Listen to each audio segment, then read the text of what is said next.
MS ক্রিয়েটরে আপনাদেরকে স্বাগত জানাই। আবার মৃত্যু।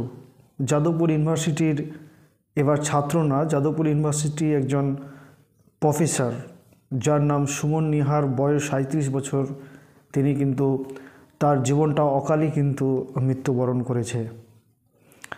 এবং যাদবপুর স্বনামধন্য বিশ্ববিদ্যালয়ের একজন কৃতি ছাত্র যেমন ছিল, তেমনি কিন্তু একজন খুব ভালো প্রফেসর, প্রাণচঞ্চল, সবসময় সরল। কিন্তু দুঃখের বিষয় তিনি আজকেই তার জীবনকে তিনি নিজেই শেষ করে দিয়েছে।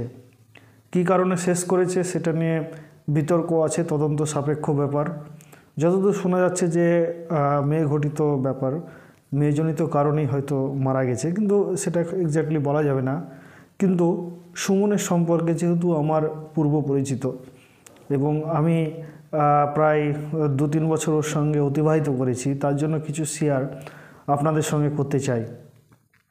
2010 সালে আমি যখন যাদবপুর ইউনিভার্সিটিতে পড়ি, সে সময় কিন্তু সুমন সেই এমটেকের জন্য যাদবপুরে আসে। তো হোস্টেলের অনেক মধুর স্মৃতি তার সঙ্গে শেয়ার করেছি, অনেক ভালো লাগা এবং সবসময় হাসিখুশি থাকতো। ও অ্যাকচুয়ালি বিটেক করেছিল আপনার শিবপুর ইঞ্জিনিয়ারিং থেকে। সেখানে বিটেক করার ফলে ওখান থেকে যাদবপুর ইউনিভার্সিটিতে আসে এবং হোস্টেলে এসে আমার পরিচিত হয়। অ্যাকচুয়ালি আমার বাড়ি থেকে ওর বাড়ি 3 থেকে 4 কিলোমিটার। তো এমনি দেখাশোনা ছিল, কিন্তু হোস্টেলে যাওয়ার পর থেকেই কিন্তু তার সঙ্গে পরিচয় হয়। এবং তারপর আমি এমএসসি পাশ করে আমি চলে আসি, ও এমটেক করে। তারপর দীর্ঘদিন অতিবাহিত হওয়ার পরও পরবর্তীতে আবারও তার সঙ্গে আবার পরিচিত হই। আমাদের এখানেই একটা ক্লাব ছিল, সেটা আমরা ওই শিক্ষা বিষয়ে আমরা কাজ করি। তো তাকে আমরা প্রধান অতিথি করে নিয়ে এসেছিলাম। সেদিনের কথাটা ঠিক 1 বছর আগেই।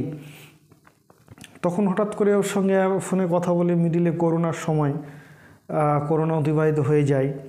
তখন ক্লাব পারপাসে কিন্তু তার সঙ্গে আবার যোগাযোগ হয়।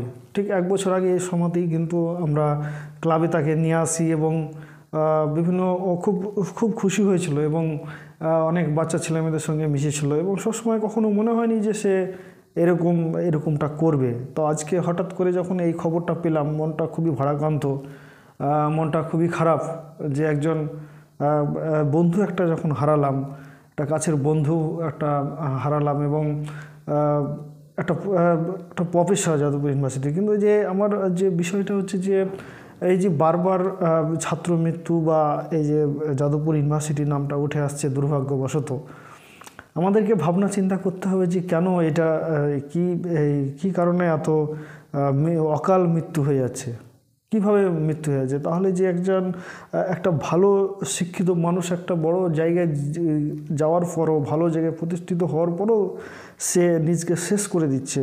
সাইকোলজিক্যাল আরও ডেভেলপমেন্ট দরকার। আমাদের এই নিয়ে ভাবতে হবে। আমরা যে গতানুগতিক যে সব চিন্তা করি, আমরা পড়াশোনা করি, আমাদের ছেলে মেয়ে বন্ধু বান্ধব, এগুলোর প্রতি আমাদের মনে হয় ওদের পাশে আমাদের দাঁড়ানো উচিত। যে আজকে সমাজ বা পৃথিবী যেভাবে এগিয়ে চলছে বিভিন্ন বিষয়ে, আমরা যেমন খুব আধুনিক হচ্ছি, একদিক থেকে কিন্তু আবার পিছিয়ে যাচ্ছি। মেন্টালি দিক থেকে কিন্তু আমরা পিছিয়ে যাচ্ছি।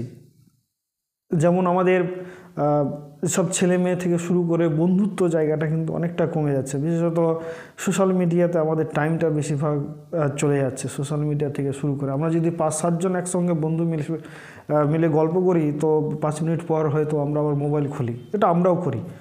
কর্মক্ষেত্র থেকে শুরু করে পরিবারের থেকে শুরু করে যে সময় দেওয়া, অর্থাৎ বন্ধু বান্ধব সবাইকে যে সময় দেওয়া, এই ব্যাপারটা কিন্তু অনেকটা বাড়াতে হবে। এই বিষয়গুলো আমাদেরকে আরও বেশি বেশি করে আমার মনে হচ্ছে দিতে হবে। অর্থাৎ আমার যে কোনো সমস্যা, এই যে আমার কিছু সমস্যা হচ্ছে বা আমি যে এই কথাবার্তাগুলো শেয়ার করার যে প্ল্যাটফর্ম, সেই জায়গাগুলো কিন্তু অনেক কমে যাচ্ছে। তো আজকে সত্যি মানে সেই পুরনো কথাগুলোই মনে পড়ছে এবং ভাবছি খুব খারাপ লাগছে যে এইভাবেই অকালে ঝরে পড়লো, একটা মৃত্যুবরণ করলো একটা প্রফেসর, একটা ভালো প্রফেসর। অ্যাকচুয়ালি এর সঙ্গে আরও পরিচয় অ্যাকচুয়ালি আমার এক বন্ধু থ্রু দিয়ে। ওর নাম ছিল বিত্তু মনন। ওর সঙ্গে আমার বন্ধু একই সঙ্গে পড়তাম। 11-12 যখন সে বহরমপুরে পড়তো, সে সময় পরিচয়। সে জয়েন্টে এইচএস পাস করার পর জয়েন্ট কোচিং যখন করতে যায়, প্রথমবারে হয়নি, দ্বিতীয়বার কোচিং করেছিল, সে পেয়েছিল। তারপর যাদবপুরে আমার বন্ধু, আমিও ভর্তি হয়, তখন ও কিন্তু যাদবপুরে মাঝে মাঝে আসতো গ্র্যাজুয়েশনের সময়। তখন পরবর্তীতে যখন